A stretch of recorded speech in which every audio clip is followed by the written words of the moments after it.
हाँ जी friends, good evening. आज कुछ समस्याओं की वजह से आज की क्लासेस नहीं हो पाई, लेकिन जो है ये सेशन हम लोग करने वाले हैं जिसमें 8:30 PM से जो पॉलिटी का हम लोग क्वेश्चंस आंसर सीरीज देखते हैं, एमसीक्यू सेशन, उसको हम लोग कंटिन्यू करते हैं। तो आइए बढ़ते हैं अपने क्वेश्चंस की तरफ। सबसे पहला जो क्वेश्चंस है, निम्नलिखित दो कथन हैं जिनमें से एक कथन ए है और दूसरा आर। तो कथन और कारण वाला जो क्वेश्चन है उसको हम आपको पहले ही बता चुके हैं कि इसको किस तरीके से सॉल्व किया जाता है। देखिए, सबसे पहला कि कथन ए क्या कह रहा है, अस्पृश्यता संरचनात्मक हिंसा का सबसे खराब स्वरूप है। अस्पृश्यता संरचनात्मक हिंसा का सबसे खराब स्वरूप है। कारण देखिए क्या कहा जा रहा है कि अस्पृश्यता के चलन का आधार धार्मिक स्वीकृति है।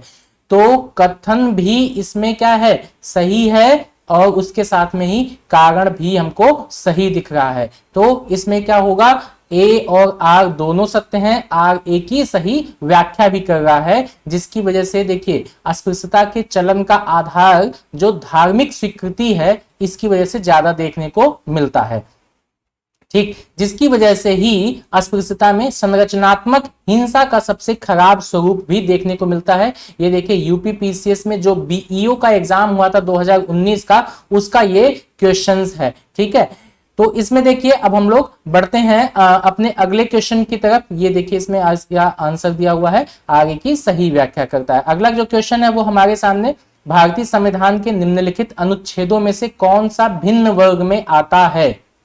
भारतीय संविधान के निम्नलिखित अनुच्छेदों में से भिन्न वर्ग में कौन सा आता है। अब देखिए आर्टिकल 14, 15, 16, 17 ये आपको मालूम है कि ये हमारे कौन से अधिकार हैं, समता या समानता का अधिकार ये संविधान में उल्लिखित है। आर्टिकल 19 क्या है, ये अभिव्यक्ति की आजादी के बारे में बात करता है। तो एक तरीके से ये क्या हो गया, आर्टिकल 19, 20, 21, इसके बारे में आप हमको कमेंट बॉक्स में जरूर बताइएगा कि ये किस मतलब जो है स्वतंत्रता कौन से अधिकार के अंतर्गत आता है। इसी के साथ में हम लोग अगले क्वेश्चन पे चलते हैं।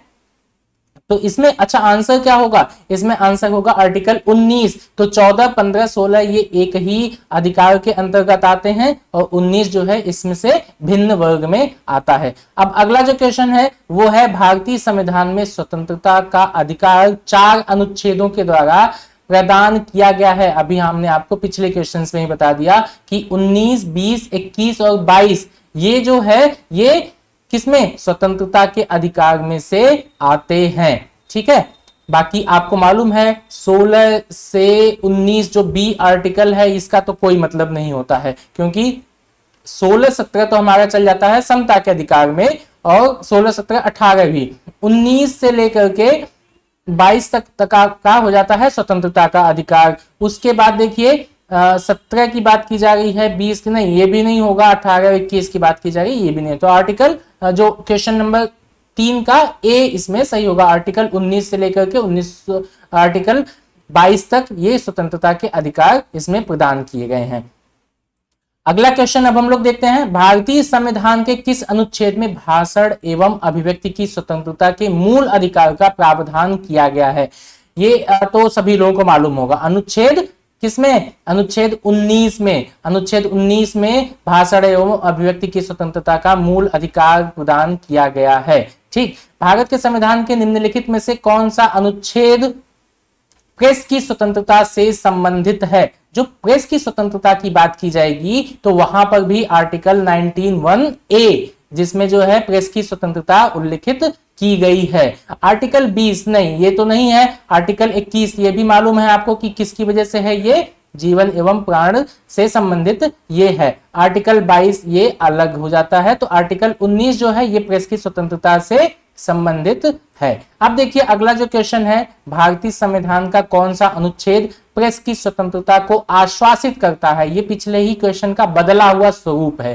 क्वेश्चन वही है, मूलात्मा वही है, लेकिन बदला हुआ इसका वर्डिंग होने की वजह से ये आपको अलग लग रहा होगा, लेकिन अनुच्छेद 19 भी इसका ही सही आंसर होगा। अब देखिए अगला जो क्वेश्चन है, भारत का संविधान स्पष्टतः प्रेस की आजादी की व्यवस्था नहीं करता है, किंतु यह आजादी अंतर्निहित है किसमें, अनुच्छेद 19(1)(a) में। इसको हमने आपको पिछले ही क्वेश्चंस में बता दिया है। अब देखिए 8वें नंबर का जो क्वेश्चन है, भारत में समाचार पत्रों का स्वातंत्र्य, यहां पे देखिए थोड़ा सा सावधानी पूर्वक, संविधान के अनुच्छेद 19(1)(a) में विशेष रूप से उपबंधित है। संविधान के अनुच्छेद 19(1)(b)(a) में प्रत्याभूत अभिव्यक्ति के व्यापक स्वातंत्र्य में निहित है। संविधान के अनुच्छेद 361 के उपबंधों के द्वारा प्रत्याभूत है। देश में विधि के शासन के प्रवर्तन से ही उद्भूत होता है। तो देखिए इसमें क्या होगा, भारत में समाचार पत्रों का स्वातंत्र्य जो है वो आर्टिकल 19(1)(a) में विशेष रूप से उपबंधित किया गया है। ये हमने आपको पहले ही बता दिया था, अगर आपको थोड़ा सा ध्यान होगा तो ये सब चीजें एक ही मतलब मूल आत्मा से क्वेश्चंस मिलते जुलते सब थे। ठीक है, अब देखते हैं इसमें उच्चतम न्यायालय की व्यवस्था अनुसार निजी भवनों के ऊपर राष्ट्रीय झंडे को फहराना किस आर्टिकल के तहत हर नागरिक का मौलिक अधिकार है। मौलिक अधिकार पूछा जा रहा है, तो इसमें कौन सा होगा, आर्टिकल 14 होगा? नहीं, क्योंकि उसमें तो ऐसी कोई बात ही नहीं की गई है। और आर्टिकल 15, 16, 17, 18, अगर आपने पॉलिटी की क्लास की होगी तो उसमें आपको सब ये डिटेल में बताया गया है। यहां तक कि सर ने इसको स्पेशली एक एक अनुच्छेद रटवा भी दिया है। ठीक है, तो आपको याद होगा कि आर्टिकल 19(1)(a) में राष्ट्रीय झंडे को फहराना हर नागरिक का हमारा मौलिक अधिकार बना दिया गया है। आर्टिकल 21 नहीं होगा, आर्टिकल 25 धर्म से संबंधित है, वो भी नहीं होगा। तो होगा कौन, आर्टिकल 19(1) का ए। ठीक है, अब चलते हैं हम लोग अपने अगले क्वेश्चन की तरफ। स्वतंत्रता के अधिकार के भाग के रूप में निम्नलिखित में से कौन सा बिना हथियार के शांतिपूर्ण ढंग से इकट्ठा होने की स्वतंत्रता के अंतर्गत नहीं आता है? तो घेराव अफसर जो अपना कर्तव्य नहीं निभाते हैं, शांतिपूर्वक इकट्ठा होना, उसके साथ में ही एकत्रित जनता जिनको हथियार नहीं रखना चाहिए, इस अधिकार के अभ्यास पर राज्य कानून बना करके तर्कपूर्ण प्रतिबंध लगा सकता है। यहाँ पे एक थोड़ी सी लाइन मतलब जो है लास्ट वाली कट गई है, वो उसमें तर्कपूर्ण प्रतिबंध लगा सकता है, ये पूरी लाइन होगी। तो स्वतंत्रता के अधिकार के भाग के रूप में निम्नलिखित में से कौन सा बिना हथियार के शांतिपूर्ण ढंग से इकट्ठा होने की स्वतंत्रता के अंतर्गत नहीं आता है? तो कौन सा नहीं आता है, घेराव अफसर का जो अपना कर्तव्य नहीं निभाते हैं, ये नहीं होता है। बाकी ये तीनों हो सकता है, यानी कि शांतिपूर्ण इकट्ठा हो सकते हैं, कहीं पर भी एकत्रित हो सकती है जनता, लेकिन हथियार नहीं रखना होगा। ठीक है, अभी आपको मालूम होगा किसान आंदोलन चल रहा है, जहां जहां पर ऐसी कुछ गतिविधि देखने को मिलती है तुरंत वहां पर दमन करके उसको हटा दिया जाता है। लेकिन वहीं पर जहां शांतिपूर्ण तरीके से जो लोग इकट्ठे होते हैं तो वो आंदोलन चल रहा होता है, वहां पे लोग इकट्ठे होकर के अपना विरोध जता सकते हैं, दर्ज कर सकते हैं, एकत्रित हो सकते हैं, लेकिन बस हथियार नहीं होना चाहिए उनके साथ में। उसके साथ जो चौथा पॉइंट है, इस अधिकार के अभ्यास पर राज्य कानून बना करके तर्कपूर्ण प्रतिबंध भी लगा सकता है। ठीक है, तो अब हम लोग चलते हैं अगले पॉइंट, अगले क्वेश्चंस पे। निम्नलिखित में से किस आधार के कारण नागरिक की विचार अभिव्यक्ति की स्वतंत्रता पर प्रतिबंध नहीं लगाया जा सकता है?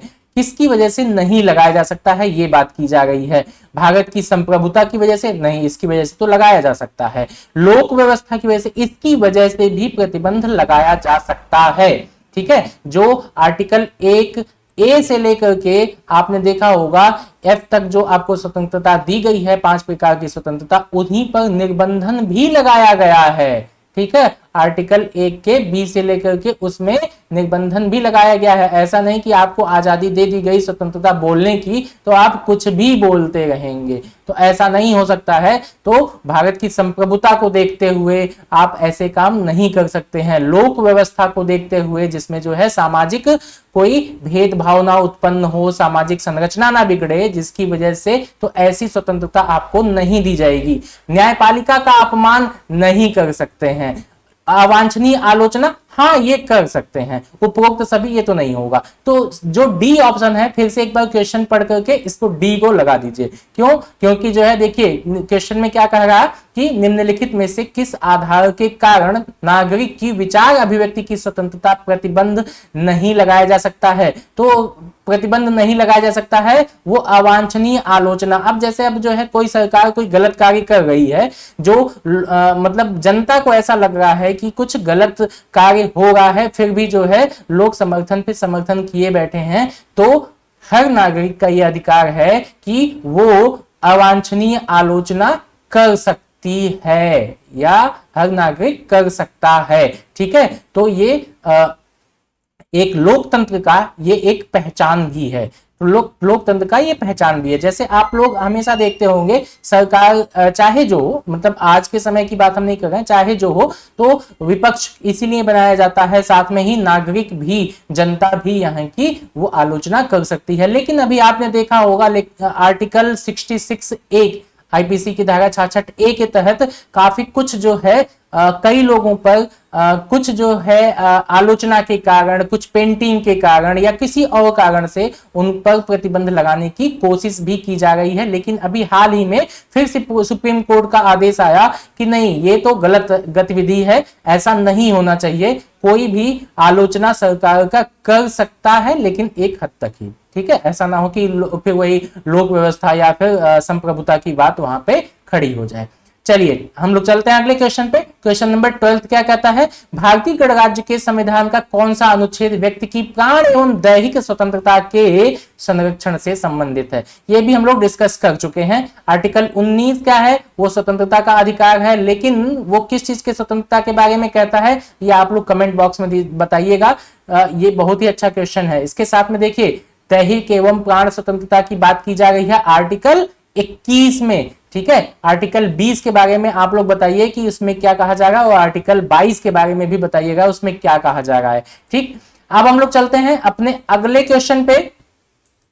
भारतीय संविधान के किस अनुच्छेद में विधि की सम्यक प्रक्रिया के सिद्धांत को शामिल किया गया है? विधि की सम्यक प्रक्रिया का सिद्धांत जो है वो आर्टिकल 11, 16 नहीं, दोनों में नहीं है, आर्टिकल 26 में नहीं है, आर्टिकल 21 में 21 आर्टिकल में विधि की सम्यक प्रक्रिया के सिद्धांत को शामिल किया गया है। इसको ध्यान दीजिएगा, ये क्वेश्चन अच्छा है और ये यहाँ पे सिद्धांत की बात की जा रही है, विधि की सम्यक प्रक्रिया के सिद्धांत। तो ये क्वेश्चन अच्छा क्वेश्चन है, अच्छे क्वेश्चन में से गिना जाता है। वैसे ये यूपीपीसीएस का क्वेश्चन है, यूपीपीसीएस का क्वेश्चन है ये। ठीक है, यूपीपीसीएस का उत्तराखंड का भी है ये क्वेश्चन 2016 का। तो आर्टिकल 21 में ये दिया हुआ है। ठीक, इसी के साथ में हम लोग चलते हैं अगले क्वेश्चन पे। 14 नंबर का क्वेश्चन देखिए, भारतीय संविधान का कौन सा अनुच्छेद व्यक्ति के विदेश यात्रा के अधिकार को संरक्षण प्रदान करता है? तो वो भी हमारा आर्टिकल 21 ही इसको संरक्षण प्रदान करता है। इसी के साथ में हम लोग अगले क्वेश्चन पे चलते हैं। 15 नंबर का क्वेश्चन, निम्नांकित में से किन्हें सर्वोच्च न्यायालय ने मौलिक अधिकार के रूप में मान्यता दी है? मौलिक अधिकार के रूप में मान्यता किसको दी है? आवास के अधिकार को, विदेश यात्रा के अधिकार को, समान कार्य के लिए समान वेतन के अधिकार को। अगर आपको मालूम होगा आर्टिकल्स के बारे में तो आपको ये सब चीजें मालूम होनी चाहिए, याद होना चाहिए। ठीक है, अब देखिए इसमें हम लोग देख लेते हैं आवास का अधिकार हाँ होना चाहिए। आपने देखा होगा कि योजना चल रही है प्रधानमंत्री की जिसमें जो है सभी के आवास की बात की गई है, 2022 तक सभी को आवास मिल जाएगा। विदेश यात्रा का अधिकार आर्टिकल 21 में दिया गया है। समान कार्य के लिए समान वेतन का अधिकार आर्टिकल किस में दिया गया है? आर्टिकल, आप लोग अब इसमें बताइएगा कि आर्टिकल किस आर्टिकल में है? समान कार्य के लिए समान वेतन आर्टिकल 23 है या 24? ठीक है, इसमें काफी कंफ्यूजन होता है, यहाँ पे देखिएगा। ठीक, इसी के साथ में देखिए इसका जो आंसर होगा 1, 2, 3, ये तीनों जो है मौलिक अधिकार के रूप में मान्यता दी गई है सर्वोच्च न्यायालय के द्वारा। अगले क्वेश्चन पे चलते हैं। निम्नलिखित अधिकारों में से कौन सा अधिकार अनुच्छेद 19(1)(d) को अनुच्छेद 21 से मिलाकर पढ़ने पर प्राप्त हो जाता है? विदेश यात्रा का अधिकार नहीं, क्योंकि आर्टिकल 21 में ही इसका उल्लेख है, 19 में इसका उल्लेख देखने को नहीं मिलता है। शरण पाने का अधिकार नहीं, ये भी नहीं है। एकांतता का अधिकार हो सकता है, इसको अभी हम देखते हैं। फिर अभी डी ऑप्शन देखते हैं, सूचना प्राप्त करने का अधिकार, नहीं ये भी नहीं होगा। एकांतता का जो अधिकार है 19(1)(d), जहां पर वहीं पर भ्रमण करने की बात की जा रही है, वहीं आर्टिकल 21 में यह भी कहा जा रहा है कि अगर हम चाहें तो एकांत में भी रह सकते हैं। एकांतता का अधिकार भी इन दोनों आर्टिकल्स को मिलाकर के ये हमें प्राप्त हो जाता है आर्टिकल 19(1)(d) और अनुच्छेद 21 के तहत। ठीक है, एकांतता का अधिकार। इसी के साथ में 17 नंबर का क्वेश्चन देखिए, निजता के अधिकार को जीवन एवं व्यक्तिगत स्वतंत्रता के अधिकार के अंतर्गत भाग के रूप में संरक्षित किया जाता है। भाग के संविधान में निम्नलिखित में से किससे उपर्युक्त कथन सही एवं समुचित ढंग से अर्थित होता है? क्वेश्चन थोड़ा सा बड़ा है लेकिन इजी बहुत है, अगर आप लोग थोड़ा सा ध्यान दे देंगे तो ये आसानी से हो जाएगा। फिर से एक बार पढ़ लीजिए, निजता के अधिकार को जीवन एवं व्यक्तिगत स्वतंत्रता के अधिकार के अंतर्भूत भाग के रूप में संरक्षित किया जाता है। भारत के संविधान में निम्नलिखित में से किससे उपर्युक्त कथन सही एवं समुचित ढंग से अर्थित होता है? अनुच्छेद 14 एवं संविधान के 42वें संशोधन के अधीन उपबंध, अनुच्छेद 17 एवं भाग 4 में दिए गए राज्य के नीति निर्देशक तत्व, अनुच्छेद 21 एवं भाग 3 में गारंटी की गई स्वतंत्रताएं, अनुच्छेद 24 एवं संविधान के 44वें संशोधन के अधीन उपबंध। तो देखिए इसमें क्या कहा जाएगा, निजता के अधिकार को जीवन एवं व्यक्तिगत स्वतंत्रता के अधिकार के अंतर्भूत भाग के रूप में संरक्षित किया गया है। बात सही है। भारत के संविधान में निम्नलिखित में से किस उपर्युक्त कथन एवं समुचित ढंग से अर्थित होता है? तो ये जो है भाग 3 में जो आर्टिकल 21 के तहत गारंटी की स्वतंत्रता दी गई है उसी के तहत ये हमें प्राप्त होता है। ठीक है, अब देखिए ये यूपीएससी का क्वेश्चन था 2018 का, तो अच्छे क्वेश्चंस देखिए वही मौलिक अधिकार है, वही क्वेश्चंस हैं, लेकिन थोड़ा सा पूछने का तरीका थोड़ा सा चेंज होने की वजह से, क्वेश्चन बड़ा हो जाने की वजह से काफी लोग कंफ्यूज हो जाते हैं, उसी में कंफ्यूजन में ही क्वेश्चंस गलत हो जाते हैं। तो इसी के साथ में चलते हैं हम लोग अगले क्वेश्चन पे। 18 नंबर का क्वेश्चन है, भारत के संविधान का कौन सा अनुच्छेद अपनी पसंद के व्यक्ति से विवाह करने के किसी व्यक्ति के अधिकार को संरक्षण देता है? मतलब हम अपने मनपसंद विवाह करना चाहें, भाई कौन नहीं चाहता अपना मनपसंद विवाह करना, तो उसके लिए भी संविधान में मौलिक अधिकार में एक आर्टिकल बना करके दे दिया गया है। कौन सा आर्टिकल? आर्टिकल 21। आर्टिकल 21 एक ऐसा आर्टिकल है जिसमें काफी कुछ चीजें अभी तक समाहित करते चले जा रहे हैं और एक ये बहुत ज्यादा जो है इसमें संशोधन हो चुका है। हमेशा निर्देश इसमें आते रहते हैं और एक ये व्यक्ति के अधिकारों को काफी कुछ चीजें इसमें समाहित कर दी गई हैं। ठीक है, चलिए देखते हैं अगला 19। आर्टिकल 19 क्या कहता है? निम्नलिखित में से कौन संविधान के अनुच्छेद 21 के दायरे में नहीं आता है? क्या है जो नहीं आता है, इसकी बात की जा रही है। एक चिकित्सक के द्वारा घायल को चिकित्सकीय सहायता प्रदान करना, कार्यस्थल पर महिलाओं का लैंगिक उत्पीड़न, पानी की गुणवत्ता को दूषित करना, मृत्यु दंड। देखिए पहली चीज कि जो पहला ऑप्शन है, एक चिकित्सक के द्वारा घायल को चिकित्सकीय सहायता प्रदान करना, ये तो आता ही आता है। ठीक है, कार्यस्थल पर महिलाओं का लैंगिक उत्पीड़न, ये भी आता है, ये नहीं हो सकता ऐसा। ठीक है, पानी की गुणवत्ता को दूषित करना, ये भी नहीं हो सकता। लेकिन अब जो नहीं आता है वो देखिए मृत्यु दंड। ऐसा नहीं है कि हम जीवन जीने के अधिकार को, हम कोई ऐसा गलत कार्य कर चुके हो और हमें जो है फांसी की सजा दी गई हो, मृत्यु दंड हमको दे दिया गया हो और हम आर्टिकल 21 का बहाना बना करके सुप्रीम कोर्ट में अपील कर दें कि नहीं हमको तो जीवन जीने का अधिकार दिया गया है, तो ऐसा नहीं हो सकता है। लेकिन बाकी जो तीनों ऑप्शन हैं, एक चिकित्सक के द्वारा घायल को चिकित्सकीय सहायता मिलना, ये आर्टिकल 21 के दायरे में आता है। वहीं पर अगर कार्यस्थल कहीं वर्किंग प्लेस है जहां पर कार्य कई कंपनियों में जैसे 50-100 लोग कार्य कर रहे हैं, 10-5 लोग भी कार्य कर सकते हैं, तो ऐसा नहीं है कि जहां वर्किंग प्लेस है वहां पर महिलाओं के साथ कोई लैंगिक उत्पीड़न हो, तो ये भी आर्टिकल 21 के तहत वो महिला अपनी आवाज उठा सकती है। पानी की गुणवत्ता, यानी कि हमको पानी शुद्ध चाहिए पीने के लिए, उसके लिए भी हमको एक आर्टिकल 21 में निर्देश दिया गया है।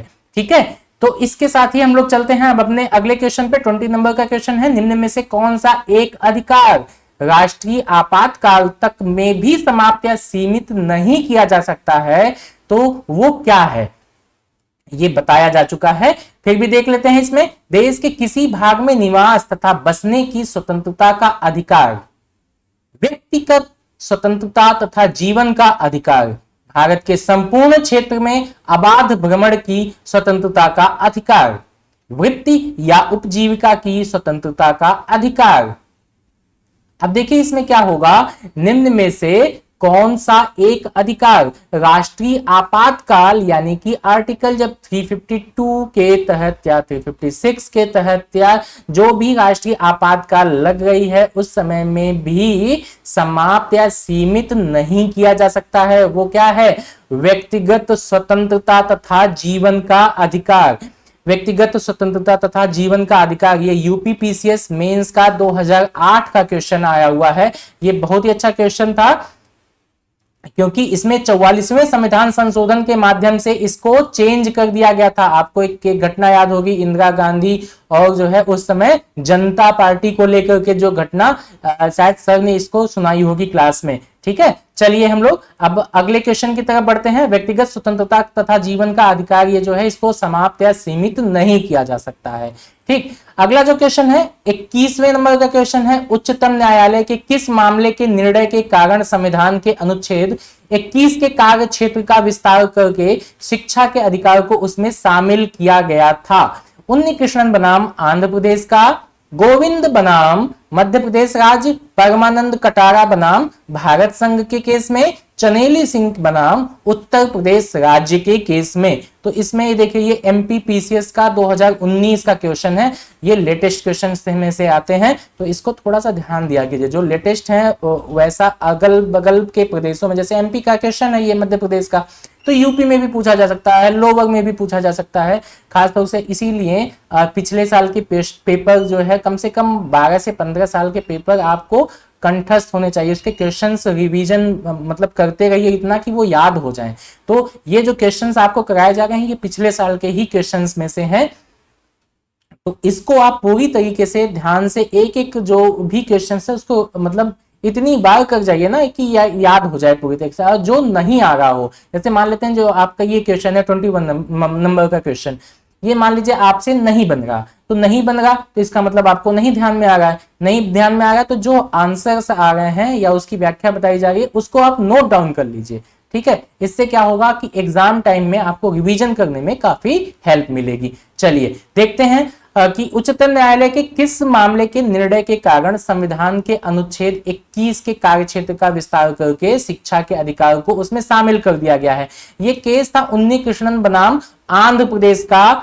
इसी केस के तहत ही 14 वर्ष तक की आयु के लिए बच्चों को शिक्षा निःशुल्क प्रदान करने की बात की गई थी। ठीक है, तो उन्नी कृष्णन बनाम आंध्र प्रदेश का ये केस जो है याद रखिएगा।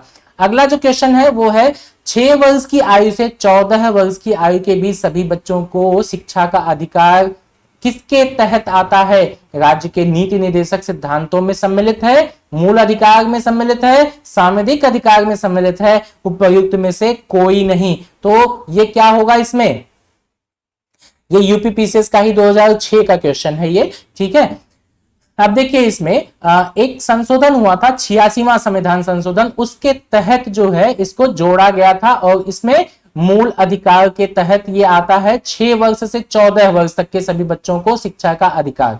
ठीक है, मूल अधिकार में ये आता है। 86वां संविधान संशोधन ये भी याद रखिएगा, 86वां संविधान संशोधन।